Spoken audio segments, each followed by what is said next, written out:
বিশ্ববিদ্যালয়ের ছাত্র সংসদ নির্বাচনে শিবির সমর্থিত প্যানেলের ভূমিধ্বস বিজয় হয়েছে আলহামদুলিল্লাহ।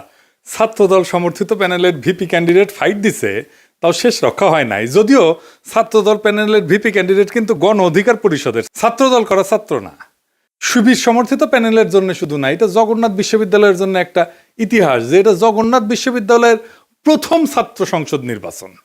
সকল জরিপ, বড় দল, বাঙ্গ মিডিয়া, বাঙ্গ সুশীল এবং গোয়েন্দা সংস্থার পরিকল্পনা ব্যর্থ করে দিল সাধারণ ছাত্রছাত্রীরা এইভাবেই।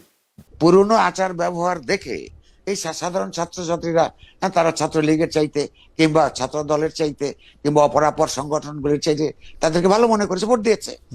আগামী 1 মাসের মধ্যেই যদি এই সমস্ত ক্যাম্পাস আবার ভোট হয়, আমি আপনাকে লিখে দিচ্ছি ছাত্র শিবির পাশ করবে না।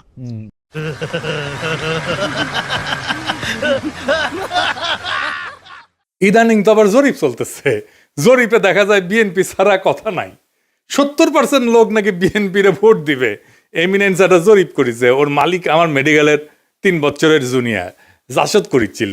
ওর এনজিও হেলথ নিয়ে কাজ করে ওই এমিনেন্স, এখন নতুন ধান্দাবাজিতে নামিছে। শামীম শুনো, 70% লোক বিএনপিরে ভোট দিবি, হদ দিবি, পাশা পাইতে দিলে হোগাত ছাপ্পা দিয়ে দিবি, ব্যালটে দিবি পাবলিকে। এই জগন্নাথের ইলেকশন নিয়েও জরিপ করেছিল, কইছিল ছাত্রদল জিতবি। সেটা আবার বাসস, তার মানে বাংলাদেশ সংবাদ সংস্থা ছাপিয়েছিল, মানে সরকারি সংবাদ সংস্থা। এটি মাহবুব মোর্শেদকে চাকরি দিছে আসিফ নজরুল। পুরা আওয়ামী লীগ আমলে আওয়ামী লীগের সাথে সিস্টেম করে চলিছে। মাঝে মাঝে কুরকুরে নিয়ে উঠলে আমার নিয়ে স্ট্যাটাস মারতো, এটা আছে না সুশীল গেরে একটা কুরকুরে নিয়ে আছে, পিনাকিরে নিয়ে স্ট্যাটাস মারে, আসলে আওয়ামী লীগ, কিন্তু মাঝে মাঝে আবার ভাব দেখায় আমি আওয়ামী লীগ না। ওরে নিয়ে এমডি বানাইছে বাসসের, মানে বাসসের এমডি হবে সাংবাদিকতার সিনিয়র সাংবাদিক, তা না ওক নিয়ে বসেছে। এইভাবে আসিফ নজরুল বহুত বালসালরা চাকরি দিছে, এখন সব কয়টা বিএনপির সার্ভিস দিতেছে, এইভাবে সার্ভিস দিতেছে।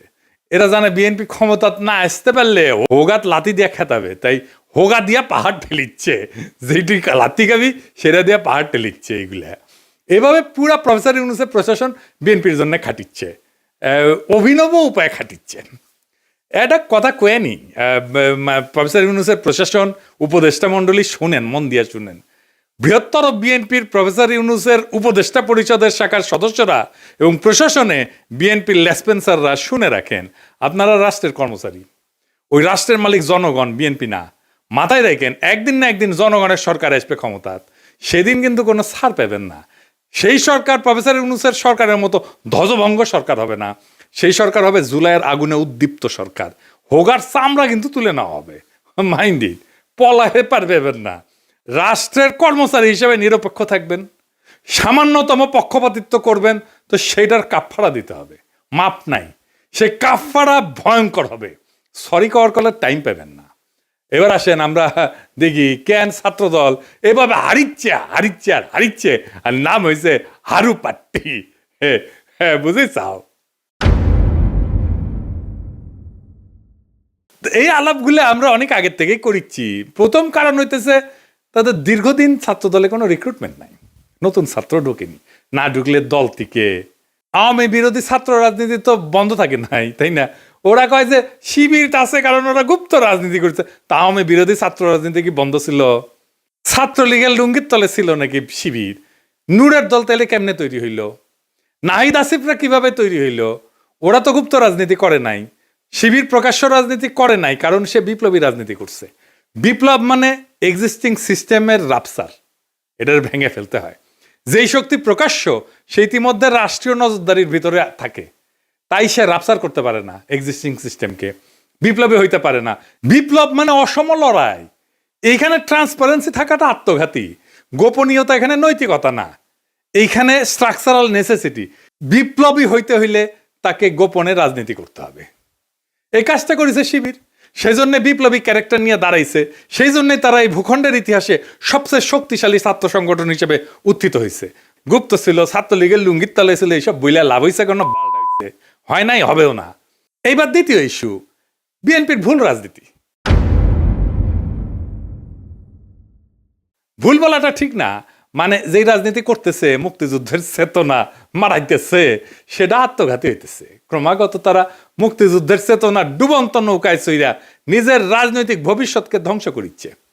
মানুষজন এই কথা আওয়ামী লীগ আর বামেদের কাছে শুনিছে, তো এখনো শুনে, তাই না? এতদিন 15 বছর ধরে শুনিছে, মাইক লাগে শুনিছে। তারা এই কথার প্রতিধ্বনি যখন বিএনপির কাছে শুনে, সে তখন মনে করে আরে এটা তো আওয়ামী লীগ, এটাই তো ইন্ডিয়ার বন্ধু। আর সত্যি সত্যি যখন ইন্ডিয়ানদের উচ্ছ্বাস দেখে তারেক রহমানকে নিয়ে, আর তারা প্রকাশ্যেই বলে তারেক রহমান আর বিএনপি তাদের পছন্দের দল, তখন মানুষ দুয়ে দুয়ে স্যার মিলায়। সুবীর ভৌমিকের কথাটা আবার শুনেন, এডিটর সাহেব শুনান। ভারত বাংলাদেশে কোন সরকার চাইবে? খুব সোজা উত্তর আমি তোমায় দিয়ে দিচ্ছি। Awami League is not in election, next best option is BNP, obviously not Jamaat. তারা অলরেডি 50 লাখ লোক নিয়ে জেহার টেয়াদের হুমকি দিচ্ছে, ফলে জামাত অবভিয়াসলি ইন্ডিয়া চাইবে না। অত অনেক কথা, ডিপ্লোম্যাটিক কথা বলে তো লাভ। কানেকশনটা হচ্ছে 71। আমরা একসাথে, আমার সৈন্য এবং মুক্তিযোদ্ধারা রক্ত ঝরিয়েছে, সেই সুবাদে Awami League. This is the historical fact.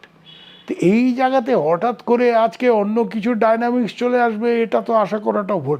কিন্তু যে গভর্নমেন্ট আসবে তার সাথে ইন্ডিয়াকে তো ডিল করতে হবে। শুনেছেন?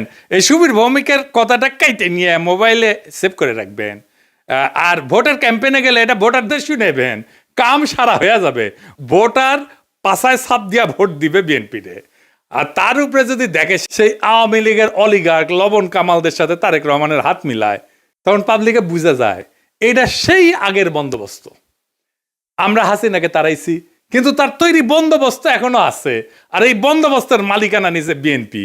আওয়ামী লীগের এই বন্দোবস্ত, এই শক্তি বিএনপিকে আশ্রয় করে আবার শক্তি নিয়ে ফিরে আসতেছে, যেন আপা চট করে ঢুকে যাইতে পারে।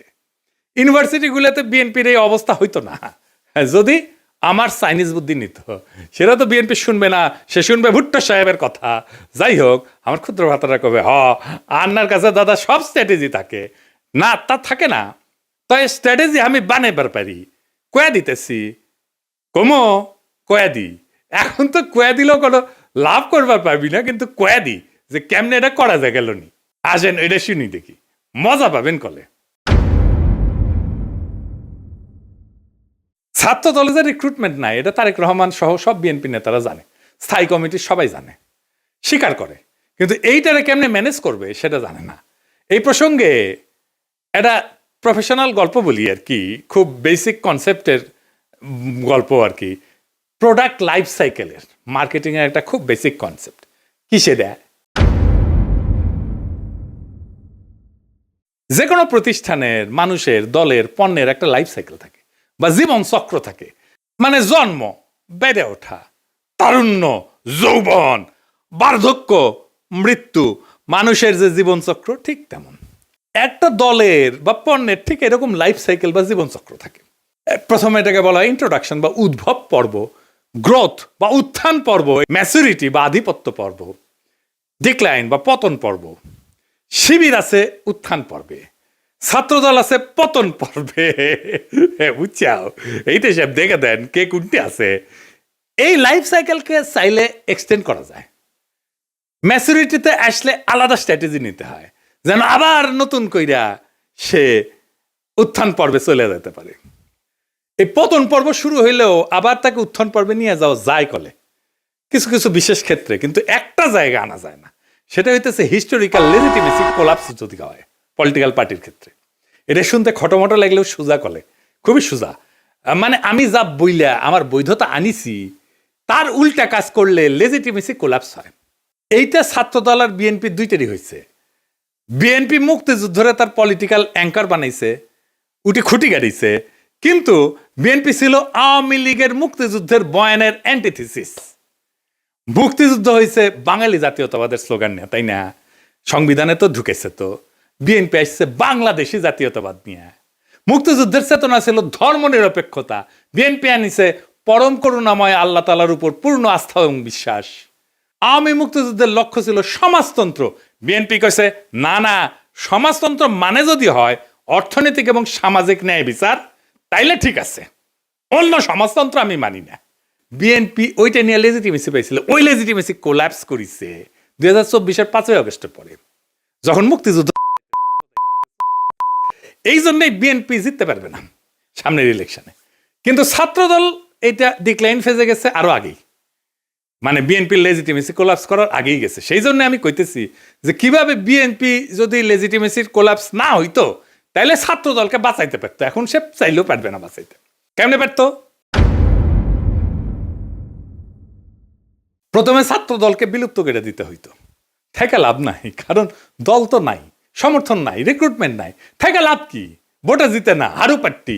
তাইলে এটারে বিলুপ্ত কইরা সবাই রে বৈষম্য বিরোধী ছাত্র সংগঠনে একীভূত করতে হইতো।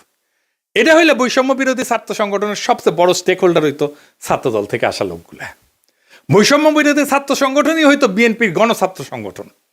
সে আরো বৃহত্তর ঐক্যের চেষ্টা করতো, ছাত্র অধিকার পরিষদকে নিত, ইনকিলাব মঞ্চকে নিত, এরকম ছোটখাটো দলগুলোকে সে ঢুকায় ফেলতো, একীভূত করে ফেলতে পারতো। তাইলে শিবিরের একটা শক্তিশালী বিরোধী দল দাঁড়াইতো।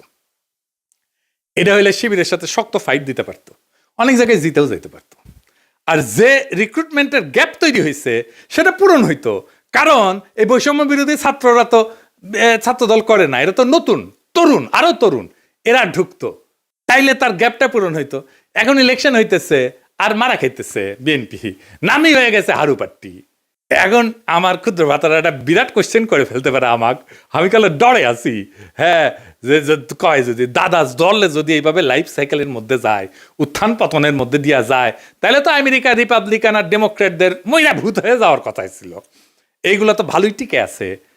তো মাঝে মাঝে বুঝছাও আমার মনে হয় যে আমি দিনে 4-5টা করে ভিডিও বানাই, বেনে এগুলো ব্যাখ্যা করি। মেলা কোশ্চেন আছে সবার মাথার, তাই না? হ্যাঁ, এটা খুব ইন্টারেস্টিং প্রশ্ন করে করিছেন আপনারা, না করলেও কয়ে দিলাম, তাই না? আসেন এবার বুঝে দেখি।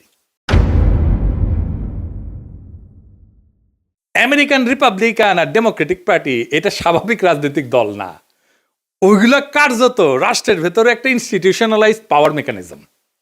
এটা কি? এটা প্রতিষ্ঠান হয়ে গেছে, এটা দল নাই, এটা রাষ্ট্রের সাথে একীভূত হয়ে গেছে, অনেকটা চাইনিজ কমিউনিস্ট পার্টির মতো। তাই ওদের পতন হয় না, ওদের রূপ বদলায়। এই যে লাইফ সাইকেল থিওরি, যে জীবনচক্র থিওরি যেটা কইলাম, এটা কাজ করে হয়েছে, এটা ক্লাসিক রাজনৈতিক দলের মতো। ক্লাসিক রাজনৈতিক দল যেগুলো আদর্শিক দল বা ক্যারিসমেটিক লিডার আছে, যেমন মুজিবের দলের মতো, জামাতের মতো, শিবিরের মতো, কমিউনিস্ট পার্টির মতো, রেভলিউশনারি বা পোস্ট কলোনিয়াল দল কংগ্রেসের মতো, এবং দুর্বল রাষ্ট্র কাঠামোর দেশে Bangladesh, Pakistan, Africa, Latin America, এই সমস্ত জায়গায় এই সমস্ত থিওরি খাটে দলগুলোর ক্ষেত্রে। কংগ্রেসের মরে যাওয়া দেখে বুঝতে পারতেছেন, বিজেপির উত্থান থেকে বুঝতে পারতেছেন।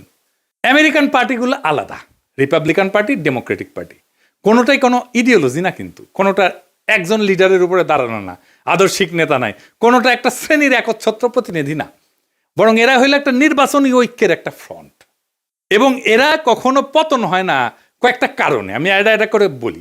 1 নম্বর হইতেছে 2 পার্টি সিস্টেম, এখানে 3 নাম্বার পার্টি এসে ক্ষমতার অংশ হওয়া এক্সট্রিমলি ডিফিকাল্ট। সেই জন্য এই 2 পার্টির বাইরে আসলে কেউ যাইতে চায় না, রিস্ক নেয় না। আমেরিকার মানুষ রাগ করলে নতুন দল বানায় না, পুরানো দলের ভিতরে ঢুকায় সেটা বদলানোর চেষ্টা করে। এবং আপনি দেখবেন রিপাবলিকান এবং ডেমোক্রেটিক পার্টি দুটেরই বদল হয়েছে ভিতর থেকে, মেলাবার, 1-2 বার না। এই কারণে দল ভাঙে না, ভেতরের রূপটা বদলায় যায়। এখানে পার্টি মানে কিন্তু দর্শন, আদর্শ না। রিপাবলিকান মানে একটা জিনিস না, কিন্তু একটা পার্টি না। এর মধ্যে রিগানের কনজারভেটিভ পার্টি আছে, বুশের নিউকন আছে, ট্রাম্পের পপুলিস্ট পার্টি আছে, ন্যাশনালিস্ট পার্টি আছে। ডেমোক্রেটিক মানেও এক জিনিস না। ক্লিনটনের নিও লিবারেল আছে, ওবামার টেকনোক্রেটিক পলিটিক্স আছে, বার্নি স্যান্ডার্সের ডেমোক্রেটিক সোশ্যালিস্ট আছে। তাই ভেতরের আইডিওলজি কে নেতৃত্ব দিচ্ছে সেই আইডিওলজিটা বদলায়, কিন্তু পার্টি থাকে। আর একটা জিনিস হচ্ছে স্টেট পার্টি, একটা ফিউশন হয়েছে আমেরিকা, পার্টি আর স্টেট একসাথে মিলে গেছে। যেমন ধরুন কংগ্রেস ককাস বলে একটা জিনিস আছে, যেখানে 2 পার্টি একসাথে কাজ করে। স্টেট গভর্নর নেটওয়ার্ক যেটা, সেখানে 2 পার্টি একই সাথে সমান শক্তিশালী। থিঙ্ক ট্যাঙ্ক, তারপরে যে ডোনারদের ক্লাস, মিডিয়ার যে ইকোসিস্টেম, সব কিছু মিলে এটা একটা সংগঠন না, এটা একটা পাওয়ার ইনফ্রাস্ট্রাকচার হয়েছে। আমেরিকান এলিটদের যে কনফ্লিক্ট, এইটা ম্যানেজ করা হয় এই 2 পার্টির এই সিস্টেমের মধ্যে দিয়া। এই 2 দল আসলে এলিটদের মধ্যে পাওয়ার শেয়ারিং মেকানিজম। জনগণের যেটা ক্ষোভ, এটাকে ইনস্টিটিউশনাল চ্যানেলের মধ্যে ঢুকে দেয়।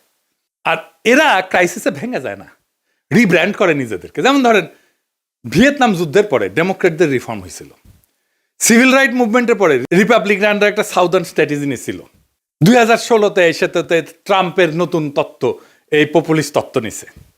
তারা ইডিওলজিক্যাল রিসাইক্লিং করে। তার মানে কি ওরা কখনো মরবে না?